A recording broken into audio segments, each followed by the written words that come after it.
Hello, Professor Finkelman. It's great to see you. As we get started, is it okay that I can record this and distribute it? Absolutely. Feel free to record and distribute. Thank you, sir. It's an honor, as I've said before in previous conversations, to be here with you and to talk with you about your work. And so, not everybody, I'm surprised, knows everything about what you've done. I have been following your work for decades. But if you wanted to start and tell us a little bit about what you've done and what you've tried to do with the research and teaching. Whoa. Okay. So I went to graduate school at the University of Chicago expecting to work on urban history and to write a dissertation, I thought, on anti-slavery movements in cities because I was interested in slavery, I was interested in anti-slavery, and I was going to do urban history. I got there only to discover that the urban historian, a very important historian named Richard Wade, had gone on leave the year I applied and never came back. So I flopped around for a little while trying to do urban history, worked with an urban geographer, and started to write a dissertation actually on urban history. Uh, but it was on the annexation of suburbs to Chicago, which I thought was really important, and I had no interest in it whatsoever. And I spent, and this is sort of I guess, a lesson for graduate students. If you don't love what you're doing for your dissertation, find another topic. You're going to live with this dissertation for a long time. I flopped around for about a year and a half, and in the process, took some courses that I no longer needed because I had done all my coursework in the law school, where there was a seminar given every year on the law of slavery. And it was a unique kind of seminar. It was initially taught by three professors: Stanley Katz, who is a historian who was also the Associate Dean of Chicago Law School, Owen Fiss, who went on to have a very long career at Chicago and then Yale Law School, and Harry Calvin, who tragically died quite young. In fact, Harry was supposed to be on my dissertation committee and died, and so could not be on it. But it was a seminar where you had three professors, all of them very smart, all of them interested um, in race, interested in equality, none of them experts on slavery. And I took this seminar once, and in the process of taking the seminar, Professor Fiss was talking about Lincoln's House divided speech when he's running for the Senate in 1858. And Lincoln says in that speech, you'll go to bed thinking the Supreme Court's going to make Missouri a free state, and you'll wake up to discover that they've made Illinois a slave state. And Professor Fiss, who was a lawyer, had been a civil rights lawyer, said, this is just political rhetoric. This was impossible. Nothing like this could ever happen. I went back to my apartment and wrote what became the last chapter of my dissertation in one night. I just was up all night writing. By the way, we didn't have computers in those days. I did have a IBM correcting selectric typewriter, which meant I could erase a letter if it was immediately after the letter that I just typed. Yeah. Okay. Um, and basically, what I wrote was a series of hypothetical cases by which the Supreme Court, following Dred Scott, could have legalized slavery in northern states. I changed my dissertation topic a week later when I discovered that while I had made up these hypothetical cases, there were a whole bunch of them all over the country. And eventually I wrote a dissertation, which turned into my first book, on the problem of what happened when Southerners brought slaves into free states, and the flip side of that, when a slave who had lived in a free state is brought back to the South. In law, it's known as the conflict of laws or choice of law. And the process by which you say allow a slave to travel through your free state is called comity. That is giving recognition to somebody else's law, even when you don't have to. Um, I wrote this. I became a legal historian. I became a specialist on the law of slavery. And later on, I discovered that when you write important scholarship for specialists, for academics, it can sometimes have a meaning later on. So, 14 years later, after my book is out, I am a summer professor at the University of Hawaii. It's a great summer job. I get to go to Hawaii, get to live in Hawaii for the summer, get to eat fresh mango every day, get to stop at the fish truck on the way home from work and buy fish that was caught the night before. I love Hawaii, and Hawaii is different than everywhere else in the country. Spectacular place. I should add that I had one student who kept telling me I needed to go meet her brother, who was a community organizer in Chicago and had been the first Black president of the Harvard Law Review. And I stupidly never met her brother, Barack. But Oh I my am goodness. still in touch with her, and she is now a professor at the University of Hawaii as well. Yeah. So while I'm in Hawaii, aside from this extraneous story uh, uh, about meeting the future president's sister, as she was my student, um, I ran into some lawyers who had filed the first same sex marriage lawsuit in America, arguing that under Hawaiian law, people could get married without regard to the gender of the two parties marrying. And I met them at the law school where I would go every week to hang out, talk to people. The dean and I would have dinner every couple of weeks because even though I was in the history department at Hawaii, I was writing a lot of law. I taught in law schools by then, as well as history departments. And I meet these lawyers and we're talking, and they hear my last name and they say, that name is really familiar. Did you write a book on slavery and law? And I said, yeah, why? And they said, well, because we're citing this in our briefs on the problem of what happens when a same-sex couple goes to another state.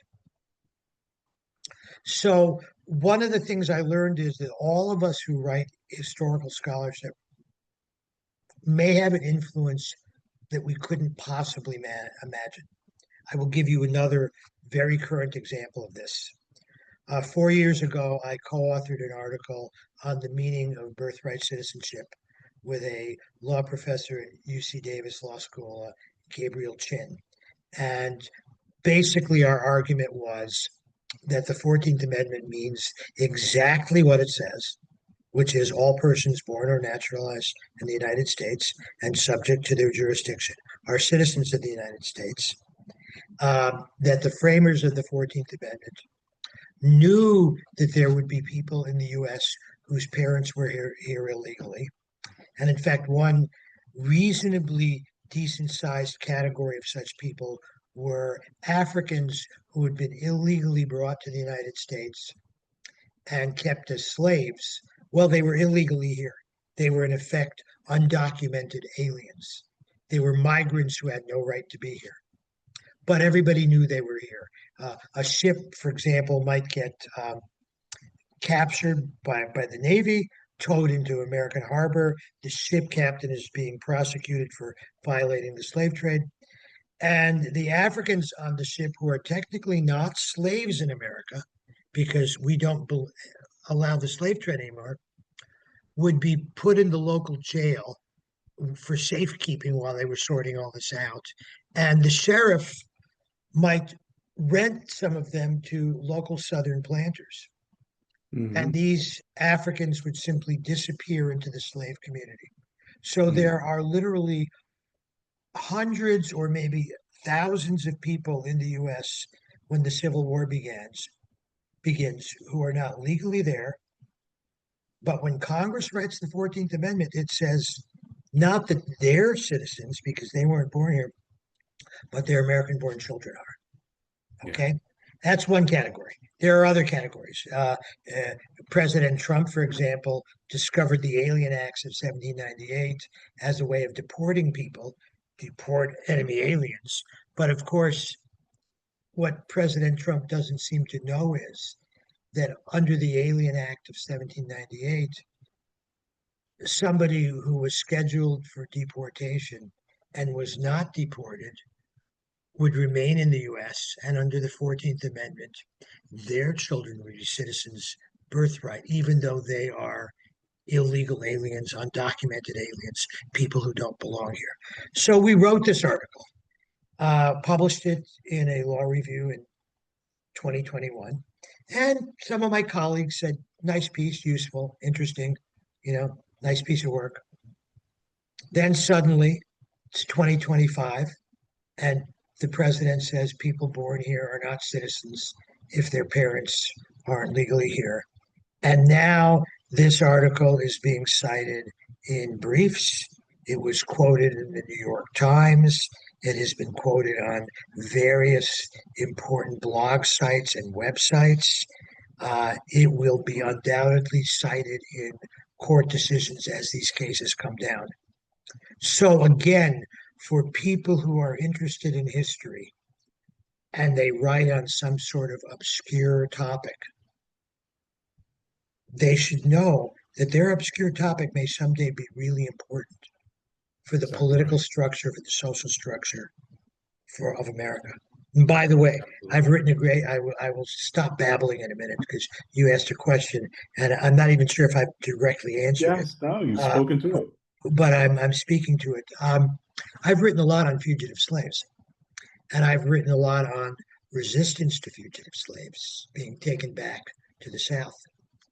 And that, of course, is now a role model for people who are trying to protect people who are peacefully living in this country, raising children in this country, working in this country, may own houses and businesses, and have some defect in their paperwork. So, in a sense, the history that I have written, that you have written, comes back to be important. Now, very quickly, in addition Yes. to writing an awful lot about slavery and race, I have written about religious freedom under the First Amendment. I have written about religious minorities and the protection of religious minorities. One of my proudest moments was to be the expert witness in the lawsuit against Chief Justice Roy Moore of Alabama, who put up a 5,500 pound Ten Commandments monument in the rotunda of the Alabama Supreme Court.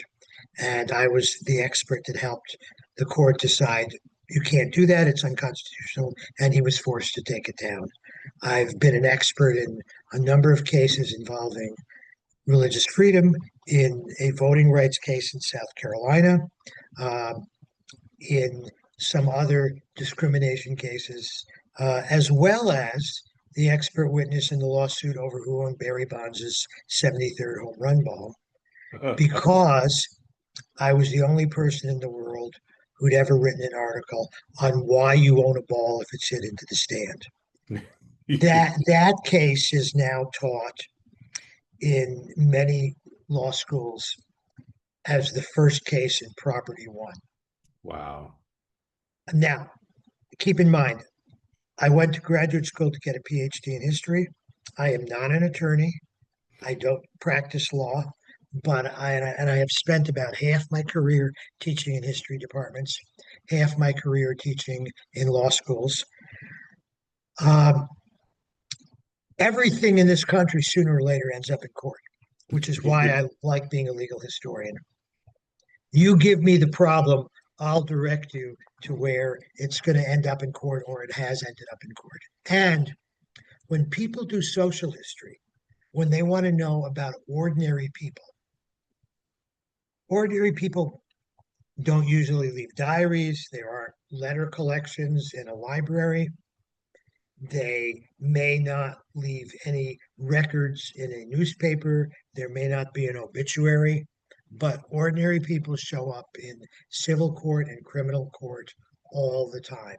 Yes. A lot of what we know about slavery on the day to day basis comes from cases brought during slavery in the South involving slaves or involving whites who harmed other people's slaves or in a couple of cases involving whites who murdered their own slaves and were prosecuted.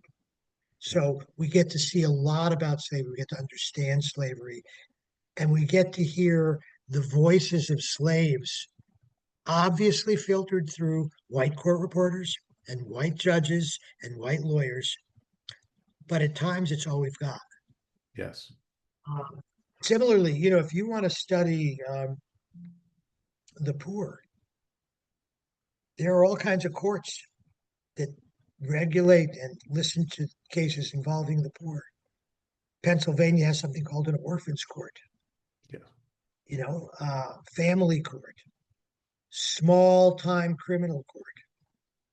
Um, that's where you find people that may be voiceless otherwise. And Right. that's where we see people who get arrested and then get acquitted. That's where we see poor people suing to assert their rights and sometimes winning. Right now, I'm writing a book on civil rights and free speech. Mm. And what we find is that in the late 19th century and well through the 20th century, there are not famous African Americans who are using speech, who are using rallies, who are using petitions to assert their rights, and that sometimes ends up in court. So Yeah. That's that's what I do. I've also written a whole bunch on the Second Amendment. One of the things again about any kind of history is we talk about it as a seamless web. It's a giant spider web, and you start here, and then you go to here, and then suddenly you're way, way out there. yeah. So, So that's the piece. Like that's exactly where I hoped you would go with the answer, that the connections between the various kinds of history and the different kinds of archives, especially relevant for me. This is something that hasn't come up in another conversation, but I started as a very young person. I worked for 4 years in a prosecutor's office in New Jersey. And so seeing the inside of how the preparations happen, how the interviews happen, that's, I think, a huge piece of what shaped my historical method about how to mhm. find these voices and to trace the way stories are told from different perspectives. And so that was the second thing I wanted to talk with you about is on the point you've made about being both a historian and a legal scholar, someone who studies the law in great detail. How do you see those things as reinforcing the kind of work that you produce, that what things are coming from history, what things are coming from the law to kind of structure how you write and how you think? Well, if you look at something from one perspective, you see it one way. If you look at it another perspective, you see it another. Let me give you a recent example in my own career. Okay. Hmm. Um, some years ago, I was honored by what was then the Du Bois Center at Harvard to give their annual lecture. And it's three lectures given over the course of 1 week. Wow. And I could give it on anything I wanted connected to African American history. And so I decided to give it on how the major justices of the Supreme Court before the Civil War dealt with slavery.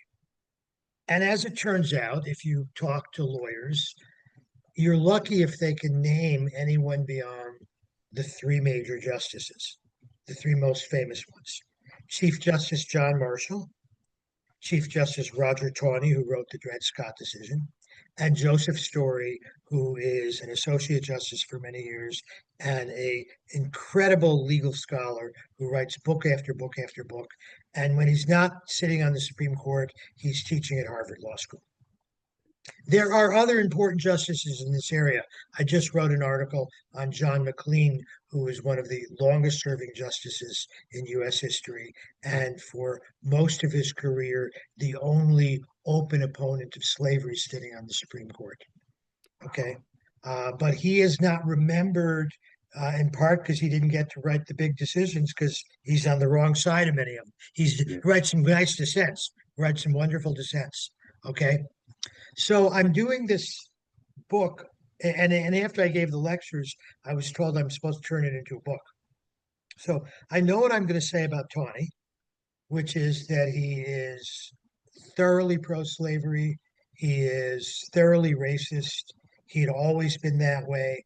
Dred Scott, where he says blacks have no rights that whites need to respect. He writes in 1857. And what's interesting is you read scholars who say, well, you know, he was an old man then.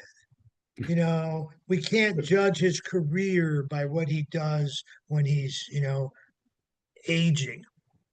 Well, he said the same thing in 1832 when he was Attorney General for Andrew Jackson in a unpublished opinion of the Attorney General to Andrew Jackson. Mm, Um, he never met a black that deserved to be free, except very once in a while. He only believed in slavery.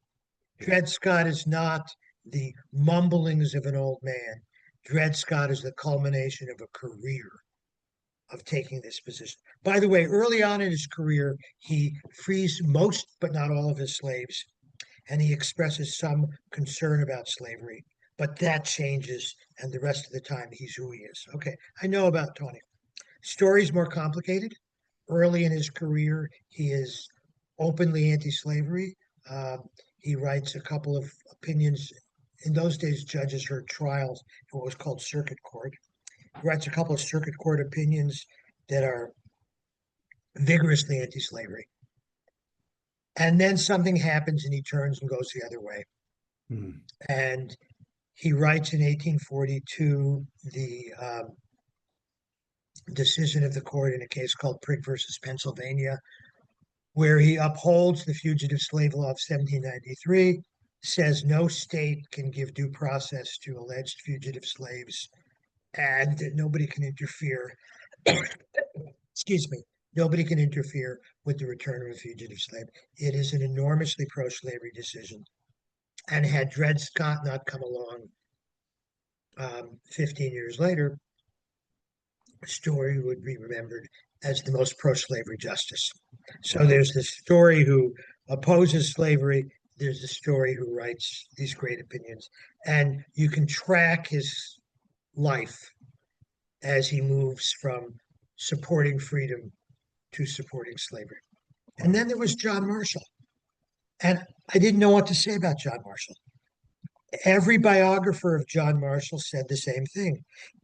He didn't like slavery. He had a dozen house servants, as they would call them, in Richmond. By the way, a dozen slaves is a millionaire in those days, right? Yes.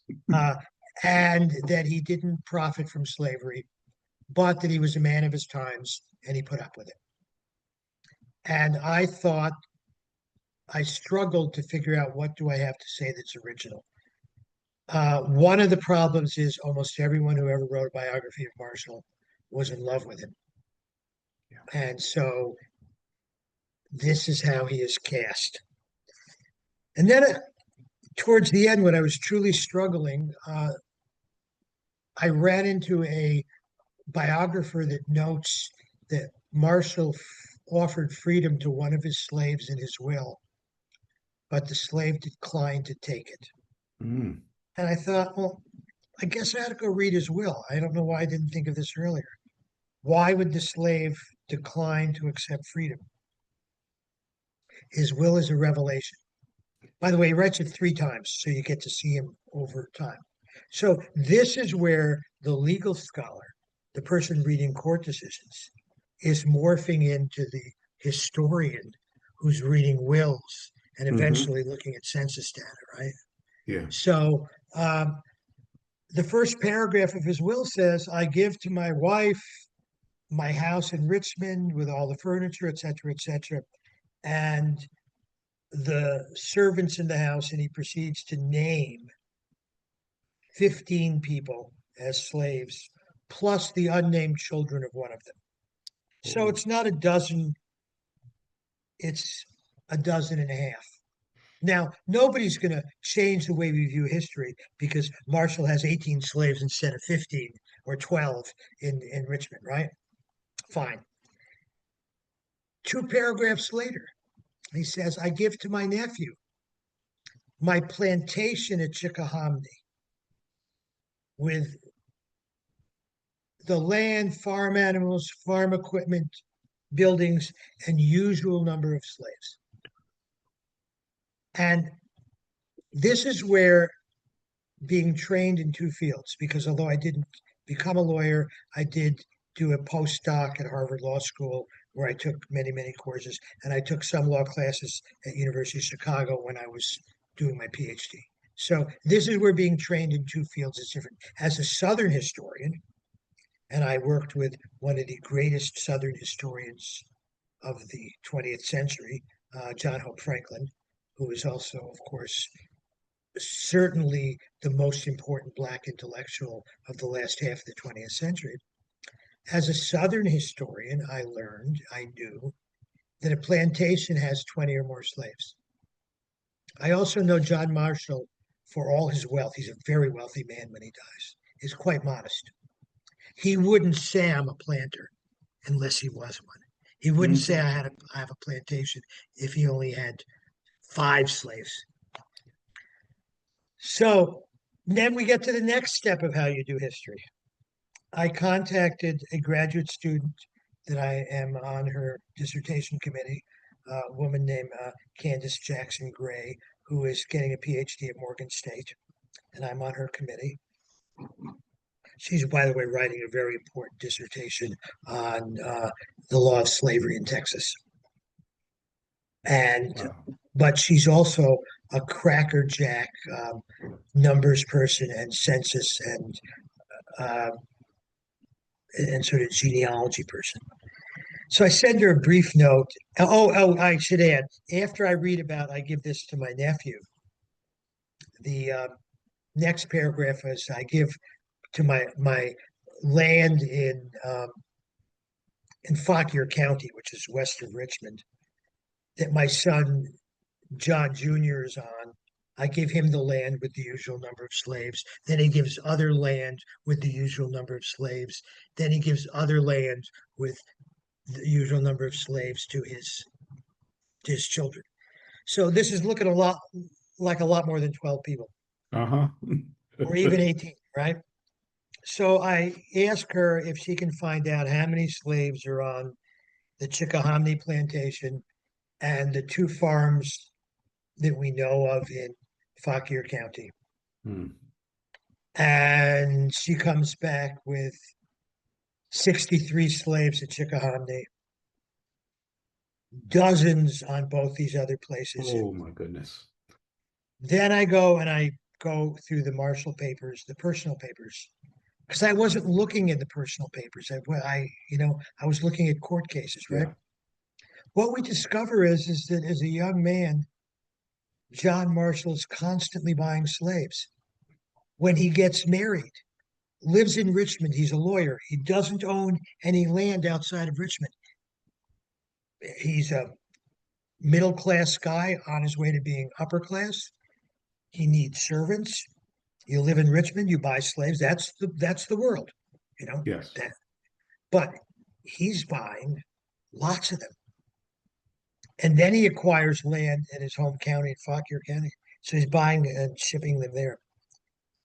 He buys about 15 or 18 slaves over a 3-year period when he has no children yet, no need for all these slaves, Yeah. but he does understand that slaves are a great investment, Yep. right? And he buys and he sells human flesh for the rest of his life. Wow. So I end up then looking at all the cases. Oh, by the way, the standard biographers said he heard very few cases. Um, I then did what I should have done on day one, which is to do a search in the databases for the word slave for every year that John Marshall is on the court. And it turns Hmm. out there are about 60 cases where the word slave shows up over the period from going on the court in 1801 until he dies in 1835. So there's not a few cases. Yeah. There's, there's a lot of cases, right? And some of them aren't really about slavery. For instance, there's one case where a judge is described as he was a slave to precedent. Oh, Well, okay, that shows up in the database the search. That's rhetoric. why Yeah. when you do the database searches, you have to actually read what you find, right? Yep. But what I discover is that Marshall's court hears 13 cases in which African Americans who are held in slavery claim they are legally free. Marshall writes the opinion in 7 of these cases, and in every one, the black plaintiffs lose, Mm. including a couple where juries in Washington, D.C., all white juries, some of them slave owners, presided over by a slave owning judge, have ruled that the person is free. Wow. Marshall always finds a way to side with slavery. In Wow. one case, I'm reading the case, and he says, the statute is ambiguous and it could be decided one way or the other without doing damage to the law. And I Mm. thought, aha, he's going to free the guy, but no, Mm. Mm. he sides with the slave owner. Wow. In one other case, Justice Johnson, who's a slave owner from South Carolina, writes the opinion and sides with the slave owner. But in the remaining 5 cases, other justices write the opinions and the slaves win and get their freedom. Wow. So what we see is in cases where John Marshall might have freed people, where there's compelling evidence that they're free, he doesn't. Um, and then I looked at all of the slave trade cases. Slave trade cases illegal after 1808. They should Yep. be open and shut cases. I'd never really been interested much in the slave trade, so I read them all. When John Marshall decides a slave trade case, the slave trader doesn't go to jail or lose. Yeah. When another justice decides the case, the government wins, the slave trader loses. Wow. These are African slave trade cases. So, That's so what we spectacular see is, findings. is that Marshall is always pro-slavery. Yep. And then I discover a, a petition which he sent to the Virginia legislature after the Nat Turner Rebellion. At this time, Marshall is quite elderly. Yeah. He is the president of the Virginia branch of the American Colonization Society. In other words, a society that is mostly created to move free black people to Africa Hmm. as a way of protecting slavery. Yes. And after the Turner Rebellion, Marshall asks Virginia to appropriate money to ship as many blacks as are willing to go to Africa who are free out of Virginia. And he says in this petition that more than half of the free blacks in Virginia and Richmond are criminals. He knows that's nonsense.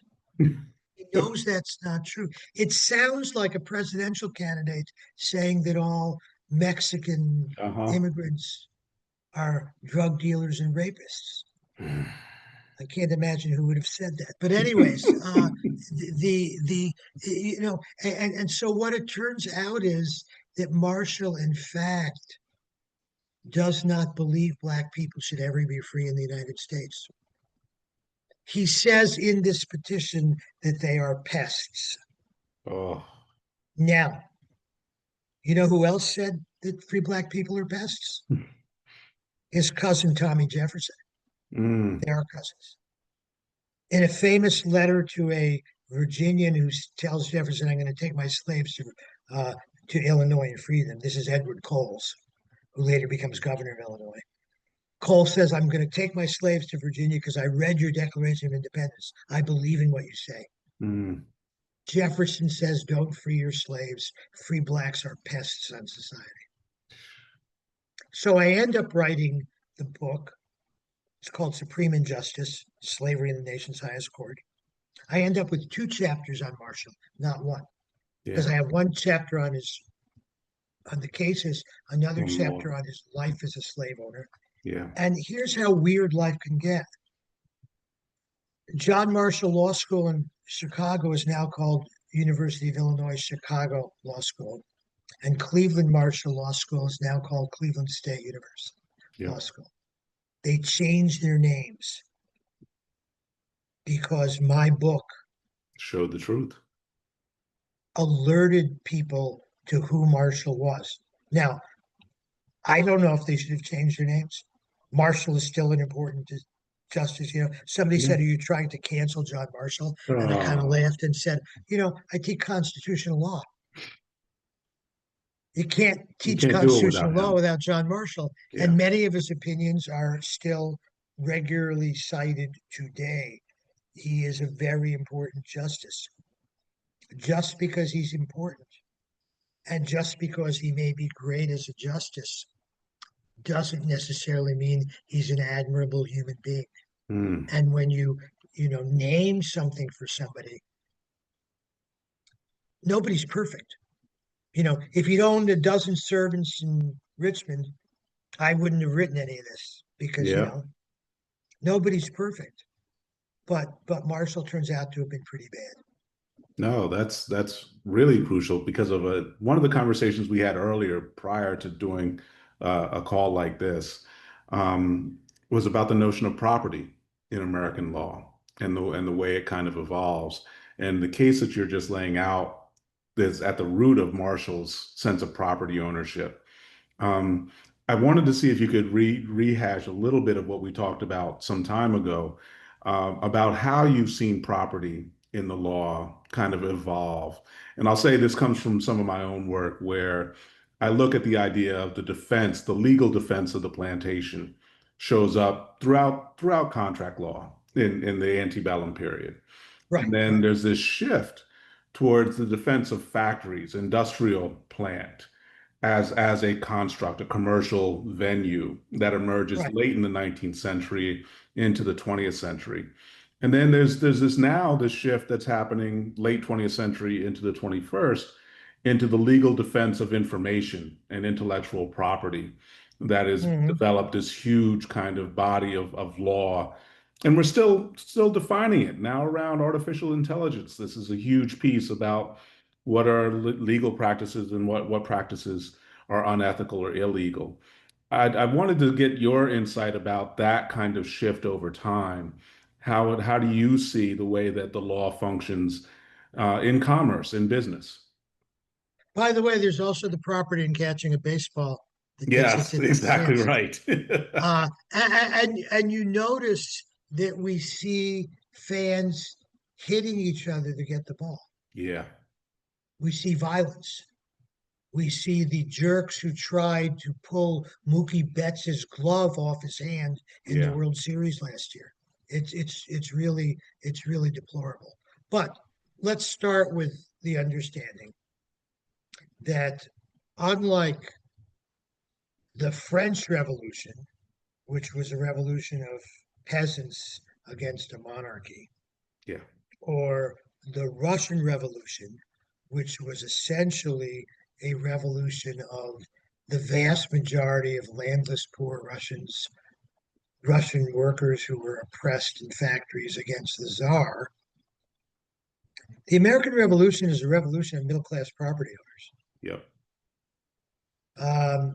It is a revolution of people who believe in property, who um, think property is central to life, and in many ways it is. Property is something everybody is involved in. I'll give you one kind of weirdo example, right? Uh, After the Soviet Union is created, um, the Soviet government decides that we have to get rid of inheritance yeah, because you shouldn't transfer property from one generation to the next. And that collapses very quickly when they realize, well, what are you going to do with mommy's pots and pans? uh-huh. You're going to put them in a central warehouse? What are you going to do with the family cow? Do you take the cow to in other words, there is virtually no place on earth where there is not some form of property ownership. Transfer. You Yeah. know, Native Americans mostly have a different notion of land than, say, people from Europe, but they certainly have a notion of personal property. They Yeah. certainly have a notion of owning things. And if their land is communal, that's in a sense still property. Yep. It's just communal. It's not, necessarily individual. Individual. Um, Native Americans in the Northeast build houses. They don't live in teepees. They build log houses. Well, it's their log house, right? Yeah. And uh, they're all while there isn't money, there is wampum and other things that work as mediums of exchange. Yes. Excuse me. Um, so property is vital to American law, American society. If you think about Jefferson's famous language that all people are entitled to life, liberty, and the pursuit of happiness, right? That's paraphrasing Locke, who said that the three essential things in life are life, liberty, and property. Yes. So it shouldn't surprise us that that property evolves because new kinds of property are created, Hmm. and old kinds of property disappear. Right? Yes. What's the single moment of the greatest destruction of private property ownership in the United States? Yeah. That would be the Emancipation Proclamation. No, it'd be the 13th Amendment, 13th Amendment. Yeah. actually, which ends slavery everywhere in the country. Yeah. Emancipation Proclamation says slaves owned by Confederates are free. 13th But then they Amendment says apply it's, it. yeah. Yeah. But the point is, the 13th Amendment abolishes conservatively in $1865, not in dollars today, Yeah. $2 billion worth of property, or at least $2 billion that existed in 1861 is gone. Okay, 4 years later. Yeah. 4 years later, yeah, that's property. And some people could say, well, it's a transfer of property from the owner to the person who was previously enslaved. They have property in In themselves, but they themselves. don't, because they can't sell themselves No. or their children or their wives. No. Okay, it is simply saying this is no longer a form of property. Yep. There are more likely to be creations of property, so that lawyers and laws look at your property in your Medicare, your property right in perhaps even your job. If No, you're a all kinds tenured of insurance, yeah, insurance and if you're a contracts. tenured professor, you have a property right in your tenured position. Now, Hmm. that doesn't mean that the university can't take it away from you. No. You know, if you shoot the dean, you're going to lose your chair. Yes. If you do something wrong, you can when you teach property, you talk about it not as a single entity, but rather as a bundle of sticks. Mm.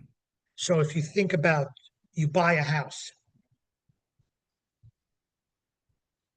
the electric company probably has a right to run a wire under your property or across the top of your property. It has an easement. The gas company, the water company, Yep. the city has a right to force you to shovel your walk.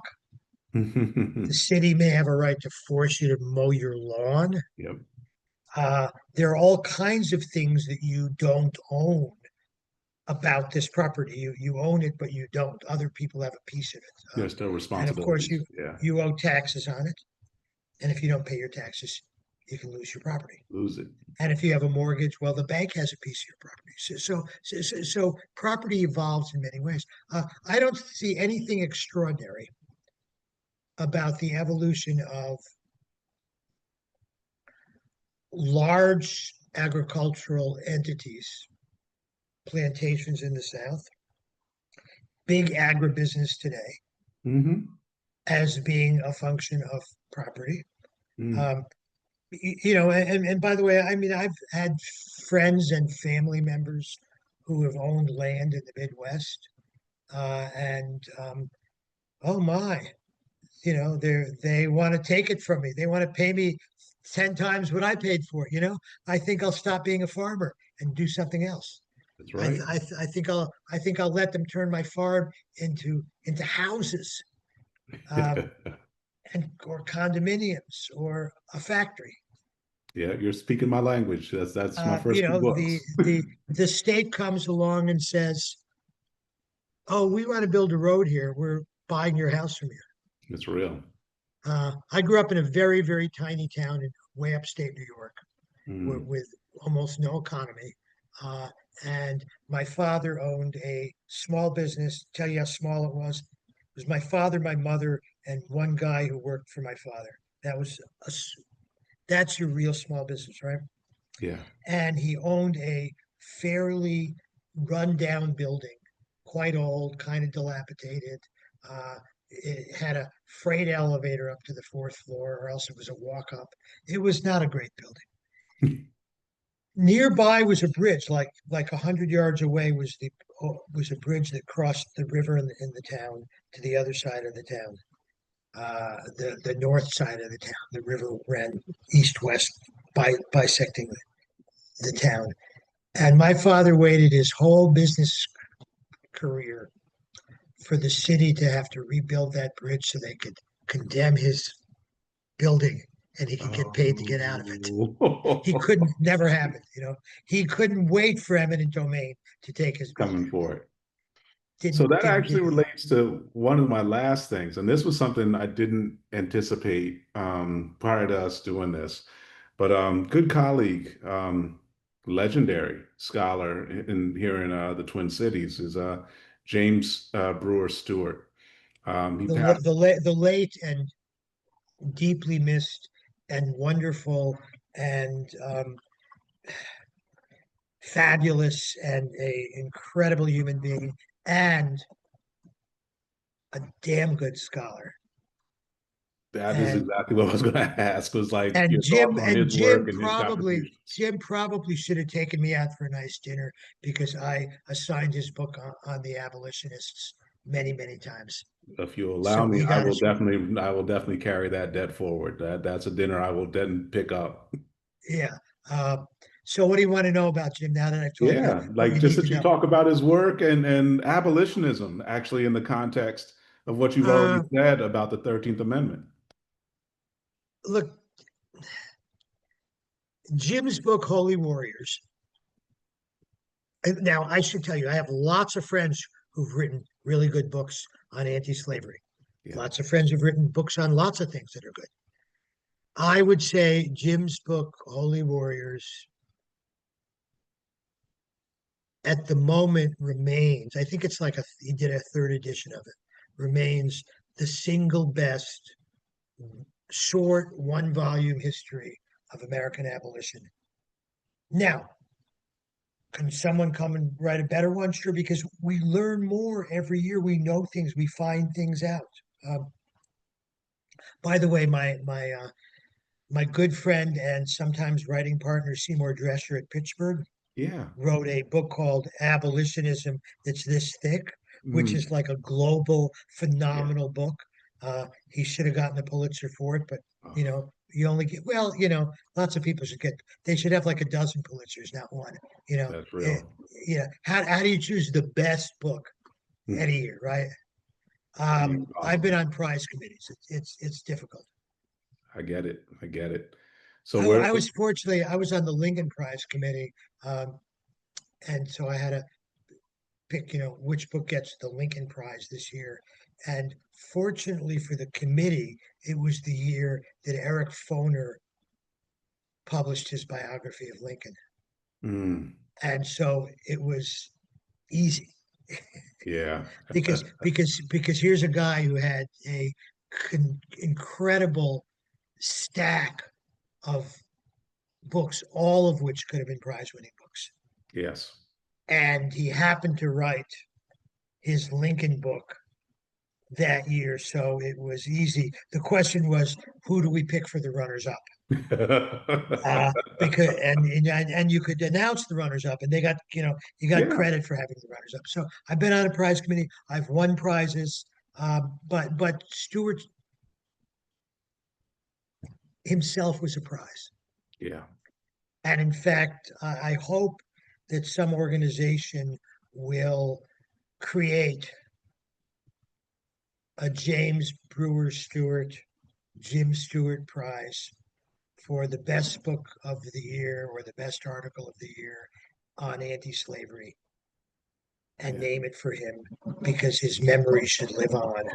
Yeah, Um, you know, absolutely true. I knew him for much of my life. He was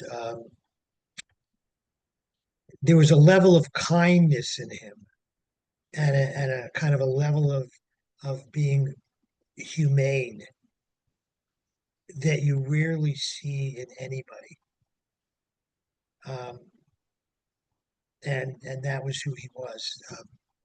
You know, in some ways, if I believed in reincarnation, um, he might have been an abolitionist a couple of hundred years ago, His but friend. he could not be the reincarnation of either Garrison or Wendell Phillips or Frederick Douglass, because those three um, were not always kind. Hmm. Phillips was, and by the way, Jim wrote a book on Phillips. Yeah, Phillips. he said literally, there's a quote. He says, "I am Wendell Phillips." That's why he did that book. And Yeah, so but that's he's not fascinating. Wendell Phillips because Wendell Phillips could be sarcastic and acerbic. There's a wonderful moment. Wendell Phillips is giving a speech um, during the trial over whether Anthony Burns gets sent back to Virginia as a slave. Yeah. And Phillips is giving his speech, and he mentions the U.S. attorney who's eventually wins to send Anthony Burns back. He mentions his name, and then he takes a glass of water and he puts the water in his mouth and he swishes it. He spits it out on the stage and says, "Having mentioned his name, I now have to clean my mouth." Jim Stewart could never have done that. Oh, the No, highest fifth, standing. you know, No, his uh, kindness is beyond folks uh, that I've seen anywhere. So yeah, thank you for giving and honoring him that way. I honor him. Um, there's something else that's worth saying about Yes, the people please. that Jim wrote about abolitionists. Um, we are living in tough times right now. People are concerned about many, many, many things. Across the board, our friends, be they immigrants, be they LBGT, be they simply fighting against poverty, fighting against racism, believe that Black lives actually might matter at least a little. Hmm. Uh, all of them are in fear. Yeah. I wrote something on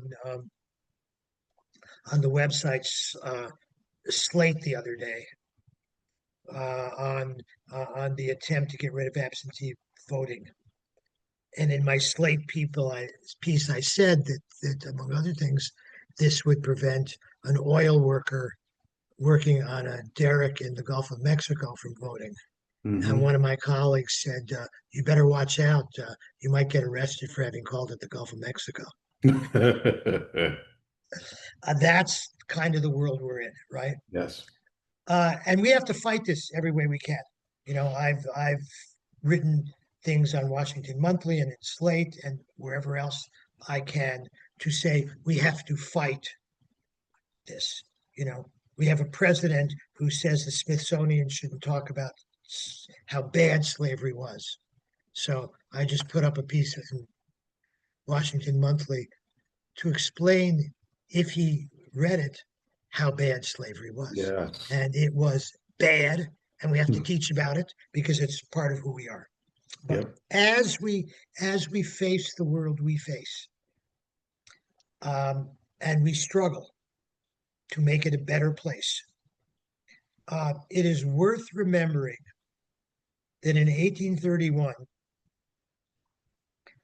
William Lloyd Garrison, who's in his 20s at the time,